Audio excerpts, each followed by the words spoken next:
I actually want to start with a moment to check our motivation. So let's just take a moment to bring ourselves present and shift from whatever has gone before. A moment to just feel your body, your sit bones on the seat, feet on the floor or cross-legged, however they are. Notice your breathing. Allow the body to be relaxed and alert.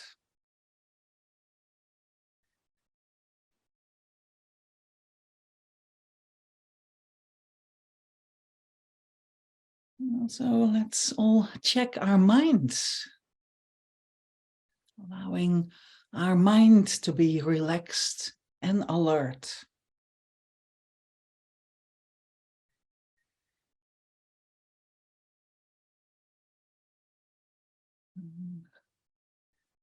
We are here to cultivate a more happy and more peaceful state of mind.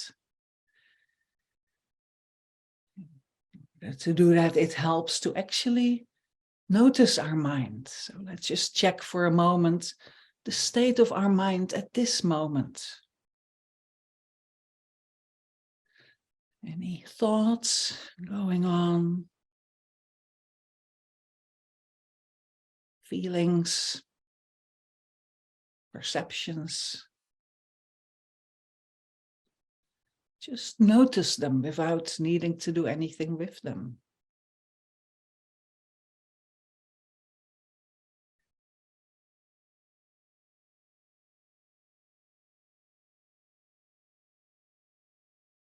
And then let's check our motivation for being here. We have the motivation to cultivate our own mind towards more peace and happiness. With Be Your Own Therapist, we explore dealing with challenges in our lives, reducing any harm, bringing more peace to ourselves and our surroundings. In short, to become an even wiser and kinder person that is able to benefit ourselves and also strongly to have the wish that this may benefit others, eventually benefit all beings.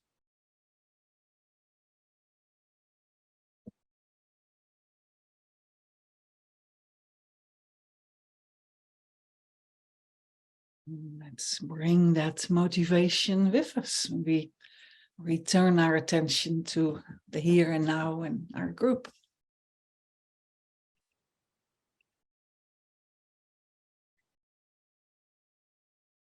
Okay. So, yeah, for me, this is the first session of this month. I did Be Your Own Therapist last year. So thought I'll maybe do a little introduction, and then I'm very open to questions or topics. So, yeah, I live in Scotland, originally from the Netherlands. I've been involved with Buddhism for now over 35 years. Went to Nepal, had a lot of contact with Lama Zopa, especially. So I met him in the Netherlands, in Nepal, and also when he did longer retreats in Europe, where it's my main base. So I was just talking to Louis about my annual retreat. I like doing annual retreats once a year for a couple of weeks to keep my own practice going and boost my own practice. And about 12 years ago, I started a Buddhist group here in Scotland. So we have a very small FPMT group, so the same lineage as the Santa Fe Center. And here I teach Discovering Buddhism and also from time to time weekend retreats. So that's in a nutshell, but a little bit about me. And this, at the moment, I do 4 sessions here in May, and then I'll be back in July and I'll be back in September. So that's the plan. When I was asked, when do you want to do sessions this year? I just gave 3 months, and I thought they would choose. They said, well, you do 1 month. But they said, all 3 months, like, great, well, thank you. So now I'm doing 3 months. So this is how it happened. So we'll see. So yeah, so be your own therapist. Maybe, first of all, do you have any questions, any topics you would like to bring up? Otherwise, I'll ramble on a bit about, I like to do a bit of teaching and discussions, and then later also a meditation. But first of all, if you have a question, then either one of you, then we can take that as a starting point. So do you have a question or a topic you'd like to discuss?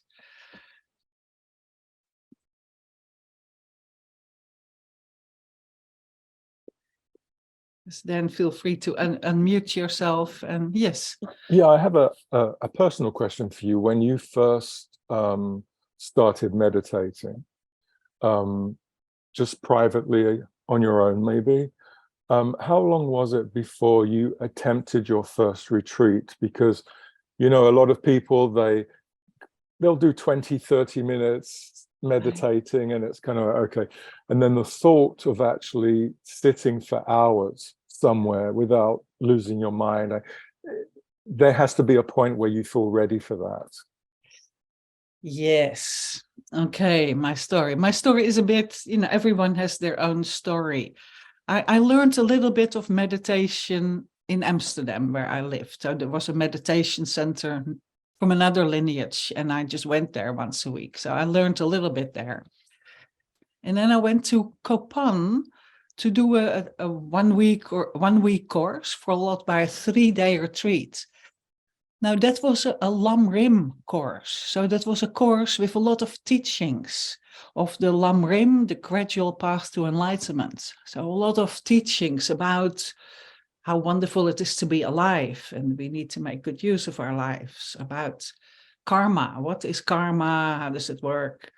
About we're all going to die and everything in our life is going to change, and teachings on that, about the Four Noble Truths, on a bit on emptiness, on bodhicitta, like compassion for others. So a lot of teachings, basically all the important teachings that is often taught in these centers, they were put there in a week. And then after that, there was a 3-day group retreat. So someone, a teacher, a monk or nun, or some senior person was leading it and led us to the retreat. So that was nice. I thought, well, I can tick the box. I've done Buddhism, tick the box. I'll go on holiday now. So that was what I thought. However, then I got sick. I got very sick, Nepal sickness. And then I bumped into the post office. I happened to bump into a fellow, a woman from the course, from the retreat. I said, what are you going to do? And she said, I'm going back to Kopan and do a retreat. And I go like, really? And then she said, what are you going to do? I said, me too. I'm going to Kopan. Because I thought if I'm sick and hanging around in Kathmandu and a bit sort of doing the hippie lifestyle that in my younger years, I thought this is not so good. So I basically by default went to Kopan and I did a retreat. And I said to myself, as soon as I'm better, I'm out of here. So in the end, I did a 2-month retreat because I didn't get better. And then I went back to the Netherlands and still stayed sick. So I did my first retreat by default. However, it was a very structured retreat. I had a bit of support of a senior nun, because I said I want to do a retreat, and I followed this buddy, this other woman, because who was more a senior student. She said, I'm going to meditate on karma and impermanence. And then the woman said, that's good. Margo, what are you going to do? I said, the same as her. I thought, then they can't say no to me. So actually, I made a little schedule. Basically, I meditated on the teachings I'd just received. I'd done that week-long course, and there were meditations there. And I just took my notes from my notebook, and I I used those as a focus. So I made a schedule and I did sort of, something in the morning, maybe, 20 minutes of like breathing meditation. And then I did a meditation on, impermanence or precious human rebirth. And then again, 10 o'clock after breakfast or so, I did another session, maybe a 2-hour session, but split up in doing a bit of yoga, doing some breathing meditation, doing some Lam Rim topic. And I remember I wanted to do a tree meditation. That's not Buddhist, but I said, I insist on doing a tree meditation. So basically I created my own schedule. And then it's lunchtime and you have a bit of rest and, go for a walk or so. And then again, 4 o'clock till 6 o'clock or so. Again, breathing meditation, Lam Rim, and then a bit of body work because I like yoga or that sort of things. And that I did 4 times a day. So it's not that I went to sit and watch my breath for, 2 months in a row. I split it up with the more what we call analytical meditation, where you look at a topic of the teachings that you had and then focus on that and actually think about it, think about impermanence. Is everything changing all the time? That's what they say. Is that true? You go like, well, yes. So then you meditate on these topics, you reflect on them or think a bit like, well, that's nonsense. What about this and what about that? So you have like an internal dialogue. But at some point, it sinks deeper. You think, yeah, actually, it's true. The house will be changing. My hair will be changing. You will be changing. The weather will be changing. My community, my life, my job, my relationships, everything will be changing. And I thought, wow. And then we have that, I call it an aha moment. You sit with it and reflect on it and go, like, everything changes. So, for example. So that was my first like retreat, but it was very structured. So I don't know, what do you think? Does that give you a bit of a sense? Yes, that makes it more sort of doable or manageable, because I think most people, even if you've been practicing the path for 3 or 4 years like I have, I think for many of us, we're under the impression that you go somewhere and you sit for 7 hours a day just sitting, and people don't really explain to you how you just explained the reality of what it encompasses, because I think people get really scared or terrified that, to sit with their mind just for 7 hours, if they're not experienced, they'll just kind of lose it or just run away. Absolutely. So a few pieces of advice. One is that it can be very helpful to do a group retreat, to join maybe just a weekend, in I don't know, Santa Fe or wherever. There are places where they do weekends, or if you've done a weekend, to build it up, like do a week somewhere. But in a group retreat, there is, somebody is guiding you. Somebody is saying, now we're going to do this and we start that time. So it's not that you're on your own, because that can be pretty daunting. I've done that too. And sometimes, that it's not so easy. So one is a group retreat can be very helpful, because then also there might be, you may have sometimes silence. Often one of the things in the retreats is there is silence. But in my experience, in a lot of FPMT retreats, they build it up. So the first time you can still chat, like, hi, who are you? And, where are you from? And you can just talk to each other. And then in a longer retreat, you build it up. Maybe you can only talk after lunch for a few hours. And then if it's a longer retreat, then they go maybe to complete silence.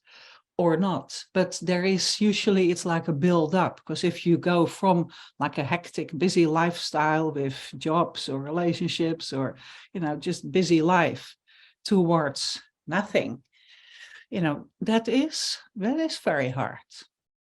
Yeah.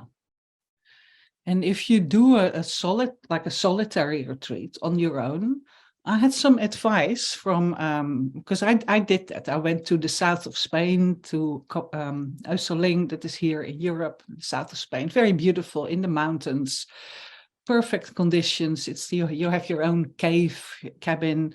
They bring you food once a day and no one talks to you. You're on your own, just what you always wanted, a cave for yourself, not in the Himalayas, but a cave with a hot shower and 3 proper meals a day delivered. But still, your mind goes crazy. So I had it once. The first time was very challenging. But then a senior nun actually advised me, well, before you go on retreat, take a holiday. Otherwise you go from a busy life and then traveling to sitting still. So she said, go to, because I go to the south of Spain, so go to the beach a few days, just hang out, go do some shopping or eat an ice cream, whatever, do something, whatever you find relaxing, go for a walk or so. So you go more into a bit more relaxation. And then you can go, now you're ready to go on retreat. Because I can tell you my first retreat where I was quite strict, I went from, a busy life straight to the retreat center. It was high up in the mountains. And the whole month I saw in the distance a cute little village with white houses and people sitting on the terrace and, people are happy and, lively, and there was some music coming and drumming. And I thought, I was really craving the contact and the people and a nice meal and ice creams and all these things. I was like totally craving all these mundane things. But as soon as I went there and I sat on the terrace and done some shopping and I had my ice cream, I thought, like, well, what am I doing here? And then I looked up to the retreat center and think, oh, I wish I was in the retreat center. So it was like wherever I was, I wanted to be somewhere else. When I was in the retreat center, I wanted to be in the cute village. And I was in the cute village. I thought, go back to the retreat center. So that it was just very interesting to see that. But nowadays I do a bit of, before a solitary retreat, I do a bit of like holiday, like 2 or 3 days of relaxing. And even in the retreat, I do now a bit more, I do one session where I just go for a walk. I take my Lam Rim topic because I actually found it difficult to sit still a whole day, on a cushion or indoors when outside the sun is shining. So then I said, I'm going to do my meditation outside, either outside on the cushion. I've done that, sessions on the balcony. Or I go for a walk with my Lam Rim topic. I think about karma or about every sentient being has been my mother, all these topics. And then I go for a walk, and every ant and every sheep or goat or everything I see, go like, okay, you've been my mother too. Or, thinking about the topic I've been meditating on while I go for that walk. So these are some survival skills for inner retreat. Does that make sense? It's kind of like transitioning from one thing to the other in an intelligent way to be ready. Absolutely, yeah. And also to make a good schedule that is balanced, that you most people cannot sit all day, so that you do a bit of body work, yoga or something, or a bit of reading, take a Dharma book.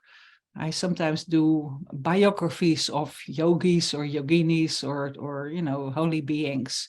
Milarepa is always a good one, to read something inspiring that you go, okay, they've done it, I can do it. So, yeah. It's interesting when you talked about seeing the pretty white villas with people sitting outside, but isn't this how we are with everything? We see something, we covet it, we want it, then we get it, and then we're on to the next thing. We want. So it's interesting. That was an interesting comment that you made. Absolutely. It was just such an amazing experience, and to see myself, because in the retreat, in a way, you get to know your mind better. And then I just see that and I go, this is ridiculous. It's such a, I can still remember that feeling that I go, what am I doing? Just to notice that, how strong that attachment or that craving is. Yeah. Don't know. That's very interesting to see. Yeah. Mm-hmm.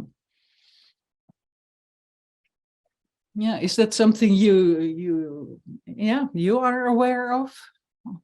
Mm-hmm. Yeah, I think that obviously I think about that a lot because I've never done it. And it's, for me, it's part of the path going forward. But I think I always had the fears of just sitting for so many hours, and I didn't realize it would be that structured. So that changes everything for me. Yes. Yeah. Structure is very important. It's actually, and then I don't always keep to that structure, but it's good to have a structure that you say, okay, lunch is at 12:30. So that's, because that's when we get the food or whatever, or 1:00 or whatever. So that's it, lunch. And then you count backwards. Let me do my breakfast at 8:00 or so. You have these times, and then in between you design these sessions. And it's good. I find it's very helpful to have a plan before, like, what am I going to do? 20 minutes yoga and 20 minutes breathing and half an hour, meditation on a Lam Rim topic or whatever your retreat is, because you need to have a focus for the retreat.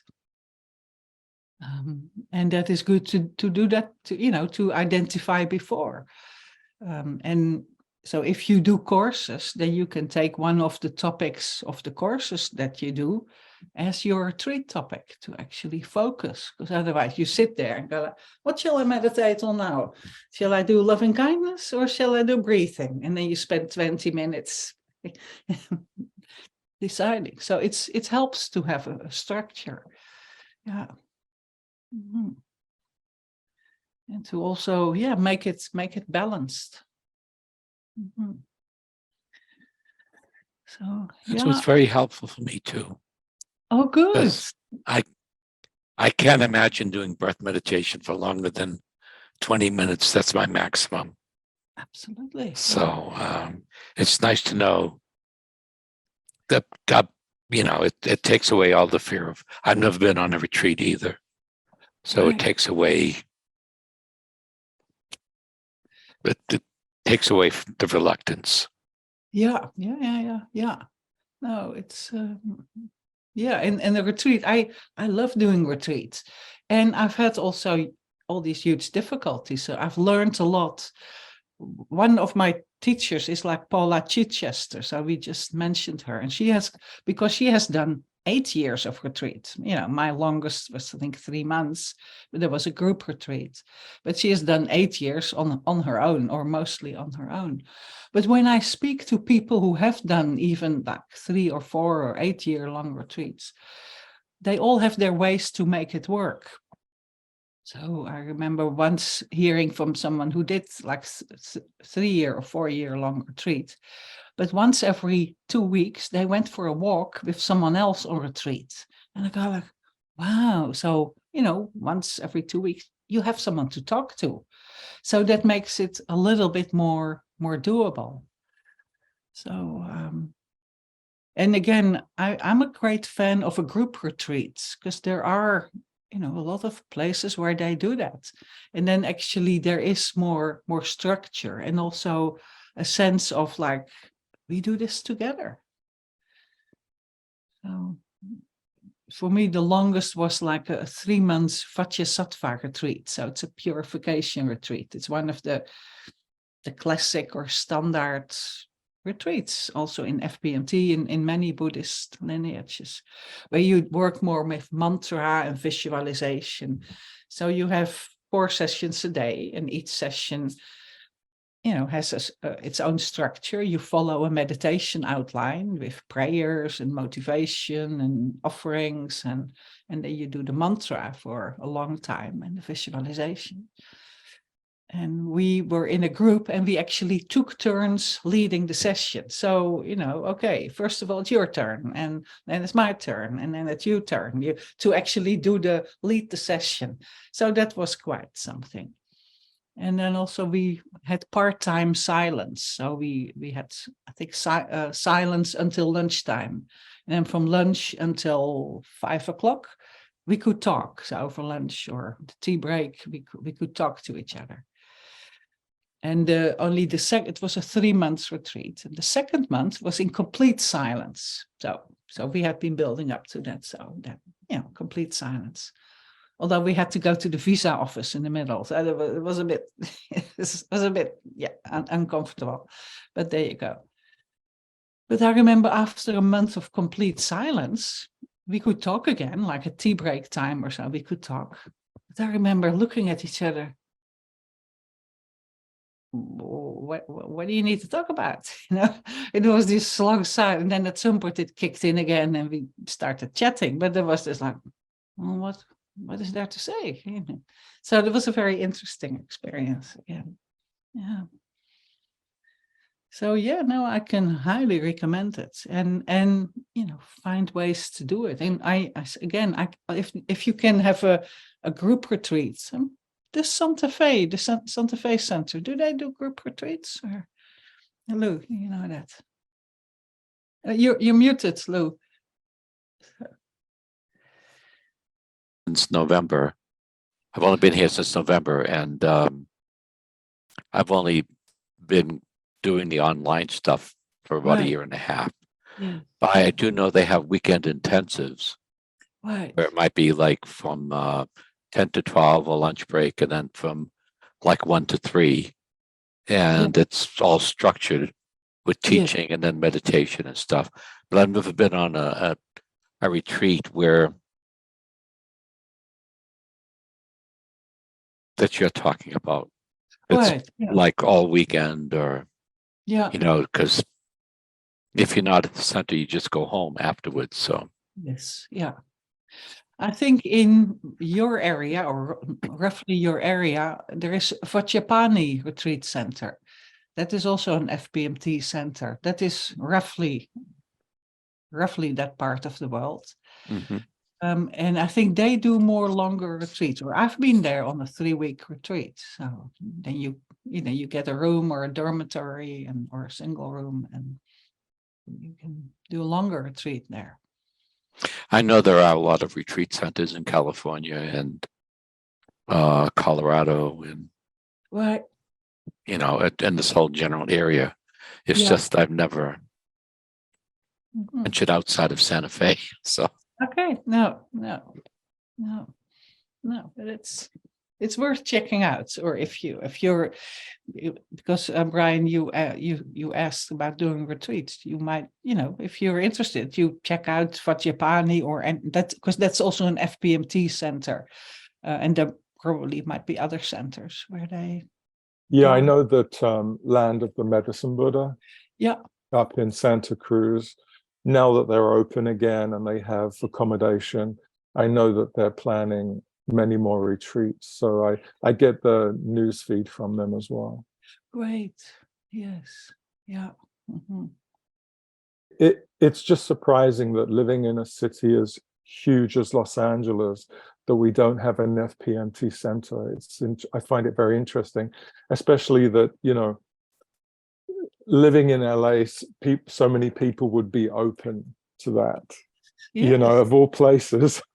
I do find it interesting. I mean, we've got like 15 million people in this area, so it's like San Francisco has FPMT.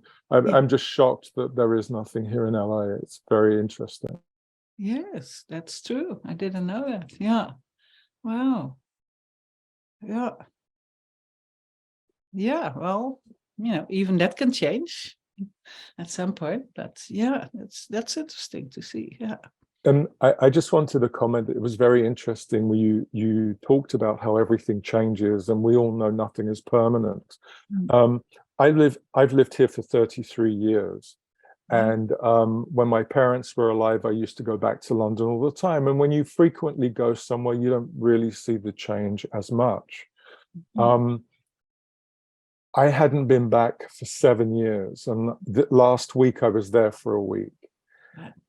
And I was astounded at the change everywhere. And it just brought it home to me. It just reminded me, everything's impermanent, everything changes. I mean, it was something that I'd never really stopped and thought about before. And I think it really affected me because it just sort of like cemented that fact of impermanence. Very good. Yeah, great to notice that. Yeah. Yeah. Yeah, because that is true with the outer circumstances like cities or houses, anything, and also on the inner, our mind, our relationships, our perceptions, all of that changes. Yeah. And I think you, as a person, as a human being, a sentient being, there was some familiarity, just like you going to Holland. There's familiarity because that's where you were born and raised. Yeah. But when you've been away for so long, I almost felt like a foreigner or a tourist at the same time. And it was very interesting how that affected my mind and the way I thought about things. It was very, very interesting. I never experienced. What did you notice about that? I always felt British because I was born and raised there. And I think when you are young, that's how you develop. You develop into that person, unless you leave the country when you're very young. And even though I've lived here for 33 years and I have a US passport as well, and I still feel very British, but when I go back there, I feel maybe I'm more American in my way of thinking, but it was very confusing. It was like, well, what am I? Well, it's that I thing, and it made me think about emptiness. It made me think about impermanence, all those things that you read about, and it's just something, a concept you read about. And I think maybe it was the first time I actually felt it. Right. Great. Yeah. Oh, very good that you can apply the Dharma, like emptiness, to that situation. Am I British? Am I American? Am I Dutch? Yeah, that's very interesting. Yeah. Yeah, well then, I have similar thing because I live since 91 here, so it's 32 years, a similar amount of time. And once I had it when I went back to the Netherlands and I asked the road in a different city I didn't know so well. They responded to me in English. And I remember to think, I am Dutch, you talk to me in English. It was like I was so shocked. But apparently my Dutch speech is sort of has an accent now. So yeah, okay. So very, very interesting experience of identity. Yeah. Yes. Wow. Good stuff.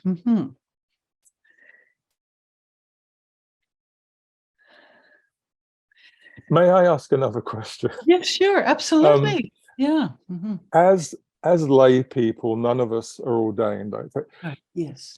Do you feel that there is a limit to the path for us lay people that are not ordained? And I've often wondered about that, because I guess it depends on the person and what you bring with you and how far along you've developed during different lifetimes. But I've often wondered, just being a layperson, with jobs and bills to pay and just dealing with life, but still having a practice, does the path generally, is it going to be a lot slower or is it limited? So I can speak to that from the perspective of another layperson, because I didn't do the ordination. I think there are like different paths for different people. For some people, being a monk or a nun is the right place to be. That is the right, or sometimes for a certain amount of time. That often then, not always, but often then live in a monastery or a center, and they're ordained, so it's very visible. You shave your head, you have the robes. In a way, it helps that your whole life is focused on Dharma. You usually, again, a lot of variations, but usually they don't have a job anymore, although sometimes they do. And even there, a lot of variations. Once I spoke to a guy who became a monk, about a young guy, and he said, I'm a monk now. Lama Zopa will send me to a retreat center. I'm going to study Tibetan, study the Lam Rim, study, meditate. That's my life now. But then I think Lama Zopa said, you go and build a new center in the next town, in Pokhara, in Nepal. And I was like, what? So he became, he rolled up his sleeves and he became a builder to build the new center. So that was different from, meditating, chanting prayers with fellow monks. So, and again, as a layperson, we also need to make it work for ourselves, included in our jobs or our relationships or the way we live or the clothes we wear or, all these things. So I think it's just different. I don't think one is better than the other. I think as a layperson, it is a challenge to keep vows or to maintain a focus, because there could be more distraction. But on the other hand, it's also quite interesting, I find, to bring Dharma in daily life, because that is, in a way, we need to integrate the Dharma in our lives. I then live here in this spiritual community, so there is a bit more emphasis on, how do you do that in your daily life? How do you bring spiritual practice in daily life? How do you treat your fellow colleagues, or how do you do your work? Or but in a way, we're asked to do that everywhere, whether we are lay people or whether we are Sangha, monks and nuns. So because I remember once being in a Dharma center, and there were some senior monks and nuns talking to each other about there was a situation, there was something happening that was not so easy, and I just overheard them talking. But they also really needed to work with their mind when there was a possible conflict situation, or so I could hear in the way they spoke about that conflict or a possible difficult person who might be upset about something. They really, applied the teachings in their mind. So I think whichever situation we choose, we need to actually, bring the Dharma in that situation. Because if you're a monk or a nun, but you're whatever, thinking about eating ice cream the whole time, then it doesn't matter if you wear the robes of a monk. If your mind is not in the Dharma, then what good is it to wear the robes? So it's there. I don't think there is a right or wrong way. I think we each need to make it work, and also check, like, maybe I don't know, are you considering becoming a monk? Is that something you're thinking of? Oh no, I think that ship has sailed. But I do, I just think about, it just occurred to me several months ago about what is possible as a layperson. But then I thought to myself, well, maybe it's more effective to be a layperson because you want to affect other sentient beings, and you want to kind of to give out that energy and hopefully people will feel it, which is the point of helping other sentient beings. So I was just curious, as to, and I was curious, I wonder what ordained people feel about that too, that's interesting. Well, I was curious.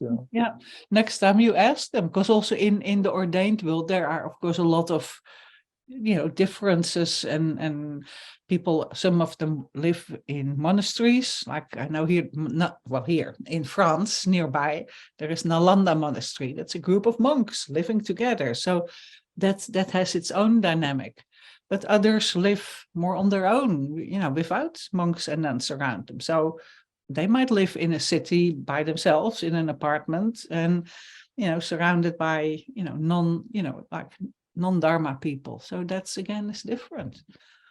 On the other hand, you could be a lay person, who knows, maybe you're going to start the new FPMT center in Los Angeles, then you're surrounded by Dharma people, you drive the visiting teachers around, you're that's a job, you're the director of the FPMT center. Well, you're thinking about Dharma a lot, believe me.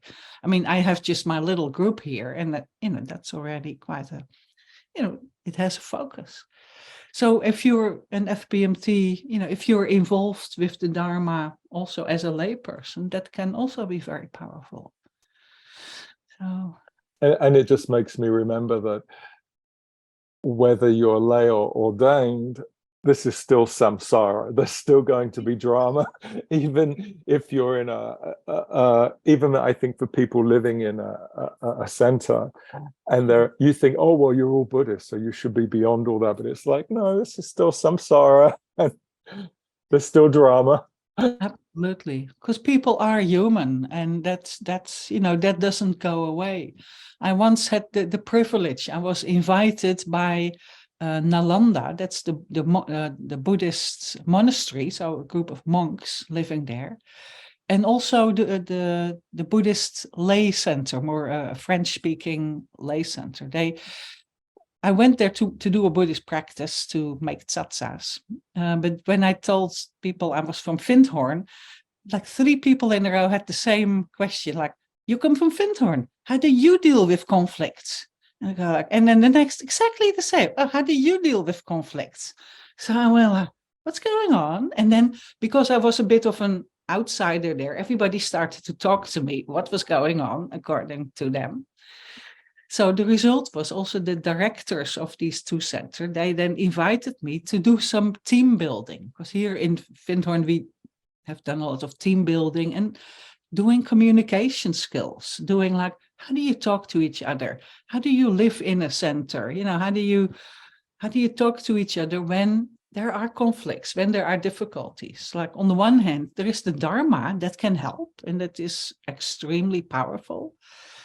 But sometimes also you may need some other skills to talk to each other, because what we actually found was that, people were so identified with Dharma. I need to meditate on it more, or think about karma or emptiness or bodhicitta. That's the way to do it, and that is brilliant. But sometimes also you may need to speak to each other and articulate what's going on and what's difficult between, a couple of people. So that was actually a beautiful experience, to actually allow that to happen, and allow the humanness in, that you don't think, oh, I'm a Buddhist, I'm friendly and nice all the time, and I love everybody all the time. It's like, well, probably not. If you live with people or work with people, it's not always so easy. There will be, times of friction. So then, on one hand, the Dharma can help, definitely. And sometimes there are also other methods. Yeah. And sometimes, and actually in traditionally in the Tibetan or the Buddhist areas, it was more integrated. So we may have our Western point of view of what we think a good Buddhist is like. And that may not be the same as, the Tibetans, or the monks, and others. They're also quite relaxed and in their body, and have a different personality than we in the West. So we may need other tools as well sometimes. Sorry, how did we get here? Okay, it was about conflicts. That certainly happens also in centers. That's true. No, fascinating. Great questions. Speaking about the East and Western difference, one thing I've noticed is that with all the visiting teachers that we've had this year, all the Tibetan monks, the first thing the first thing he noticed is how much they laugh. They laugh all the time, continuously. It's just Yes. amazing, you know. Absolutely, yeah. Absolutely. That's also what I remember from Kopan. There were, we had sections of Westerners. We do our meditations and courses together. And there were like 400 monks, often young monks, kids or teenagers or elders. And sometimes we had like activities together, like a puja, like a ritual together. And then also I saw that the young kids were just playing around and, making fun of this, that, and the other. And there was a huge amount of relaxation and at ease. And I remember that I heard about the like Western monks here, that they received a piece of advice from their Lama. Of course, there was like how to be a good community members. And the Lama advised them, play more football. So it was like, what? So have a sense of team building, be physical, just run around and move your body. And being a good Buddhist is not only, being very serene or loving or peaceful, etc. It's also as part of your, your integration. Do some football was the advice. So kind of like, okay. So that's, for me, I hear like being in your body and doing more ordinary things is also an important part, as well as, studying Dharma, reciting mantras and all these wonderful things. Oh, yeah. So yes, very interesting to see that. Mm-hmm. Hey, wow, great questions. And it went in a very different direction than I thought we would. So, but this is very good. Yeah. Do you have any final questions or comments or observations?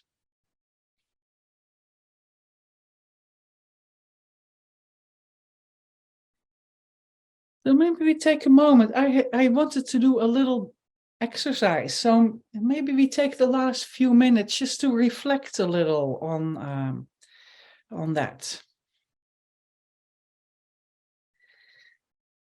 Maybe we take a moment to go inside.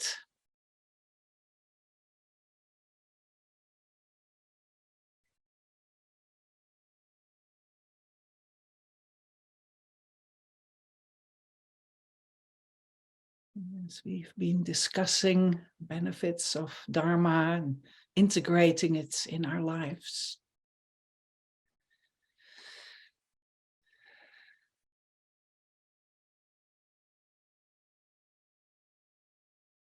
Just take a moment to notice your own mind at this moment.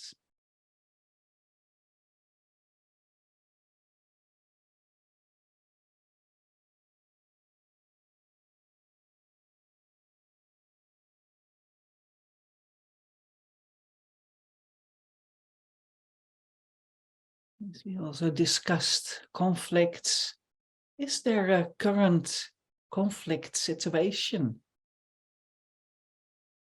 that is present or a recent situation?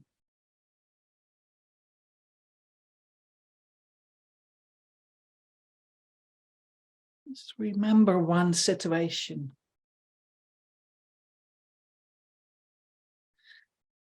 Remember what you were thinking and feeling, what the other person was saying, but what were you thinking or feeling?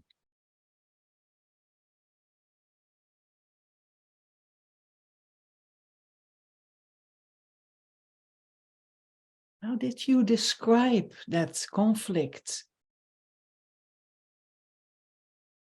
to yourself?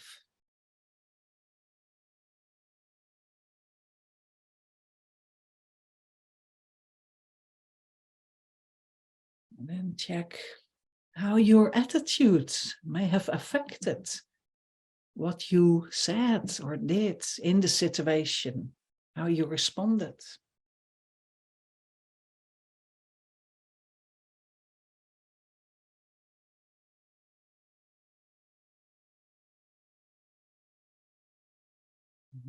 What was the result of your words or deeds?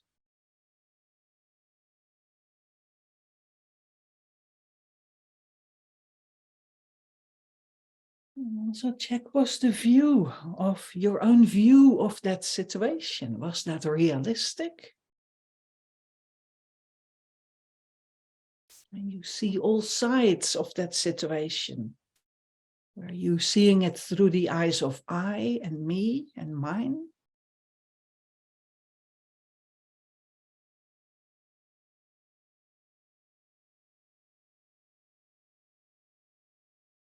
Think how you may have viewed the situation differently. If you had a more broad mind, if you had been completely free of a focus on yourself and your own opinion or perspectives, how may that have changed your experience of the situation?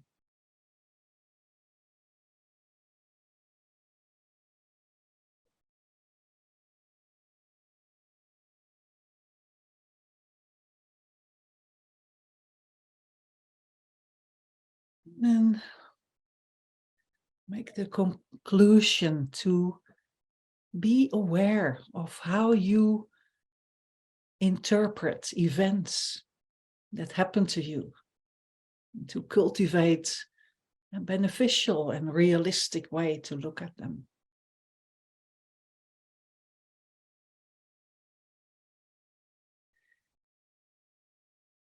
And then let's dedicate the positive energy of our short meditation and of our session, of our discussion. It's dedicated to our own peace and well-being, to the development of our own highest and fullest potential, but also to the well-being of all living beings. May there be peace on this planet and peace in the hearts of each and every living being.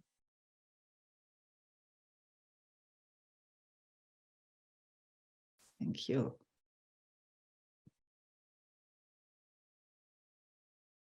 Okay, so thank you both very much for, co-creating this session together.